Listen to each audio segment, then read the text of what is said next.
Admiral Krell stood on the command deck of the Zintari flagship, Conqueror, his 4 arms crossed over his armored chest. His upper left hand tapped impatiently against his ceremonial medals as he glared at the viewscreen. "You're telling me," he said, voice dripping with sarcasm, "that this SHUTTLECRAFT is refusing our direct order to leave Zintari space?" Lieutenant Mirok winced. "Sir, they insist they're not in Zintari territory. According to their captain, this region is unclaimed space under the Galactic Concordat of, I don't give a flying flark about their made-up treaties." Krell's skin flushed a deep purple. "We expanded our borders last month.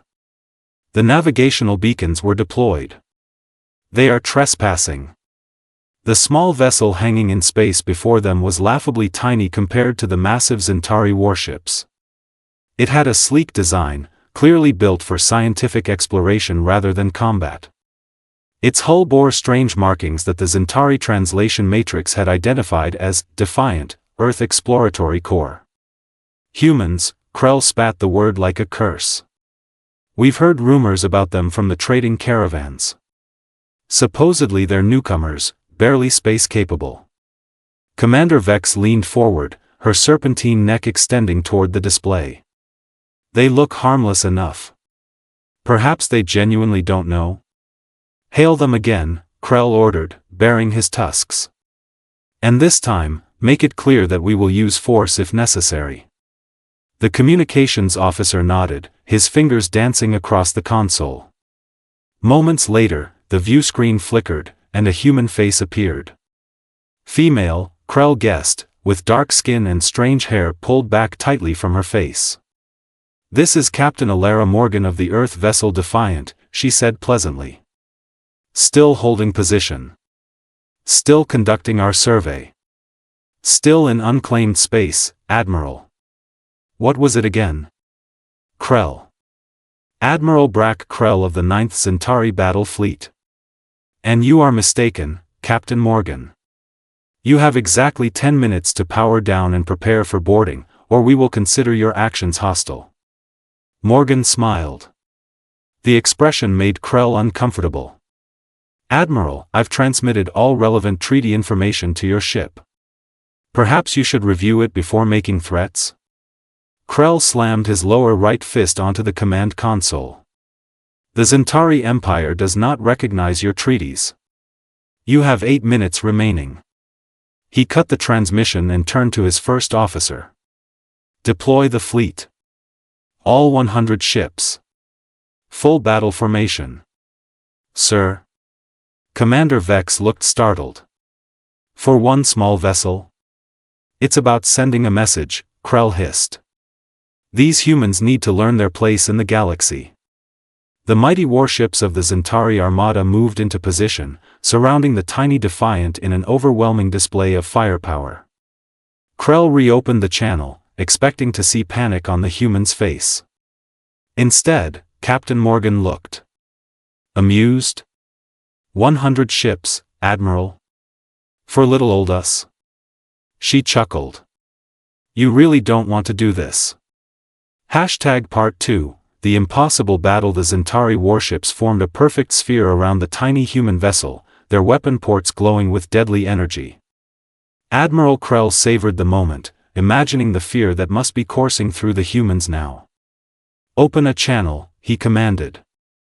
"I want to see their faces when they realize their mistake." Captain Morgan appeared on screen again, looking irritatingly calm. She appeared to be sipping from a steaming cup, her posture relaxed in her command chair. "Last chance, human," Krell growled. "Surrender your vessel or be destroyed. Your pathetic ship cannot possibly withstand the firepower of 100 Zintari warships." Morgan set down her cup.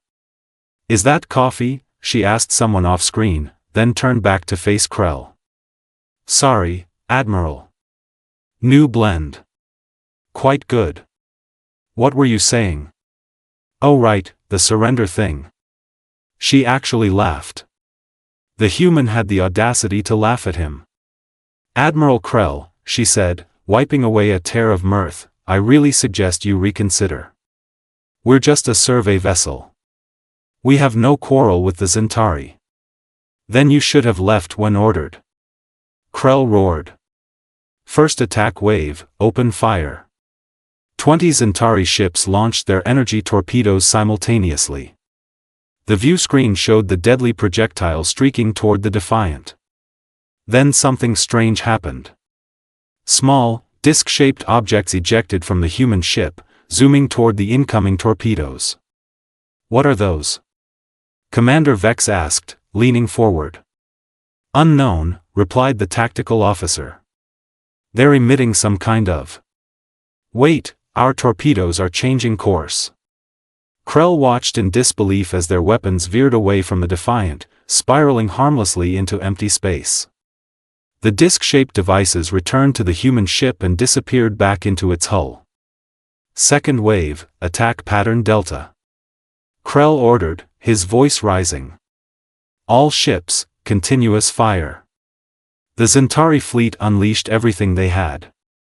The space around the Defiant lit up with lethal energy discharges. Yet somehow, the human ship moved with impossible speed, rolling and turning to avoid every shot. It was as if the vessel knew where the attacks would be before they were fired. How are they doing this? Krell demanded, slamming all four fists onto his command console. Nothing moves that fast. Worse still, the first wave of Zintari ships now reported power failures. Their weapon systems went dark, engines sputtered, and life support switched to emergency backup. Sir, Vex whispered, whatever those devices were, they've disabled 20 of our ships without firing a single shot. The communication channel reopened without Krell's command. Captain Morgan's face appeared, now serious. Admiral, she said calmly, I'm giving you one last chance to withdraw. We don't want to hurt anyone, but we will defend ourselves if necessary. Krell's mandibles quivered with rage. You think you can threaten me? All remaining ships, converge and fire at will. Part 3, the revelation, all ships, attack simultaneously. I want that vessel obliterated. Admiral Krell's voice thundered across the command channel as the remaining 80 Zintari warships moved into attack formation. On the view screen, something changed about the human vessel. A faint shimmer appeared around the Defiant, like heat rising from desert sands. Strange geometric patterns of light danced across its hull, forming complex, ever-shifting symbols. Sir, the science officer reported, voice trembling, we're detecting massive energy fluctuations from the human ship.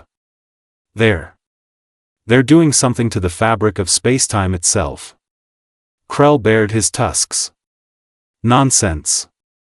Fire everything we have. The Zintari fleet unleashed their full arsenal. Hundreds of energy torpedoes, particle beams, and plasma lances converged on the tiny human vessel. None reached their target. Some weapons simply disappeared. Others curved around the Defiant as if deflected by an invisible hand. Most disturbing of all, several torpedoes reversed course entirely, striking the very ships that had launched them. What in the seven hells is happening? Krell demanded, watching as ship after ship reported critical failures. The space around the Defiant seemed to bend and warp. Stars visible behind it shifted position, stretched into streaks of light. The sensors showed impossible readings, gravitational fluctuations, temporal anomalies, spatial distortions. The communication channel activated again. Captain Morgan's face appeared, calm and composed amid the chaos. Admiral Krell, she said, I tried to warn you. What you're witnessing is our standard defensive system.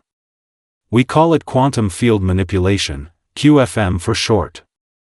Impossible, Krell whispered, his purple skin paling to a sickly lavender. No species has mastered quantum manipulation at this scale. Morgan shrugged. Humans figured it out about 3 centuries ago. It was a breakthrough that changed everything for us. We don't even consider it particularly advanced technology anymore. Most of our ships carry it, especially those venturing into unknown regions. Your weapons. Krell managed, watching another of his ships spin helplessly, its engines dead. We haven't fired any weapons, Admiral, Morgan replied, looking genuinely regretful. The Defiant is a science vessel. We're cartographers and researchers. Those devices you saw were just sensor probes programmed for self-defense. They simply redirected your own energy back at you or harmlessly away. The implications crashed down on Krell like a collapsing star. If this was just a science vessel, if these humans considered quantum manipulation not particularly advanced, what were their actual warships capable of? We've made a terrible mistake, Commander Vex whispered beside him, voicing his exact thoughts. Morgan nodded. Yes, Admiral. You really have. Part 4, The Aftermath. Admiral Krell stood in shocked silence, surveying the devastation on his tactical display. 87 of his warships were disabled, drifting helplessly in space. Yet not a single one had been destroyed. No casualties reported. The humans had disabled an entire battle fleet without taking a single Zintari life. It was, in its own way, more terrifying than any massacre could have been. Admiral, Captain Morgan's voice came through the still open channel, I'd like to invite you aboard the Defiant to discuss the situation. We can transport you directly if you're agreeable. Krell exchanged glances with Commander Vex, who nodded grimly. What choice did they have? Very well, he replied, attempting to salvage some dignity. I accept your invitation. Moments later, Krell experienced the strangest sensation, a tingling throughout his body, followed by a brief moment of disorientation. When his vision cleared, he found himself standing in what appeared to be a conference room aboard the human vessel. Captain Morgan stood waiting, extending a hand in what Krell recognized as a human greeting gesture. Admiral, welcome aboard. Please, have a seat. The next hour shattered everything Krell thought he knew about the galaxy. Morgan showed him data, records, and surveillance that proved humans had been observing the Zintari Empire for over 50 years. They had mapped their territories, studied their technology, and analyzed their society. You've been watching us? All this time? Krell asked, mandibles twitching in disbelief. Morgan nodded. Earth maintains observation posts throughout the galaxy. We monitor developing civilizations, particularly those approaching faster-than-light capabilities. Like zoological specimens, Krell growled. Like potential friends, Morgan corrected. We didn't establish formal contact because our cultural integration metrics suggested the Zintari weren't quite ready. Your society's militaristic expansion patterns indicated a high probability of, well, exactly the reaction we received today. Krell's pride wanted to be outraged, but the evidence before him was undeniable. The humans were centuries beyond Zintari technology. They could have destroyed his fleet with ease. Why show mercy? He asked finally. We attacked you. Because that's not who we are, Admiral, Morgan replied simply. Humanity learned long ago that making enemies is easy. Making allies is harder, but infinitely more valuable. She slid a data tablet across the table. This contains a proposal for a Zintari-human alliance, including technology exchanges, cultural programs, and mutual defense agreements. We're offering friendship, not subjugation.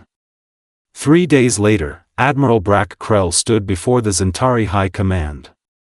Gone was his usual bluster and bravado.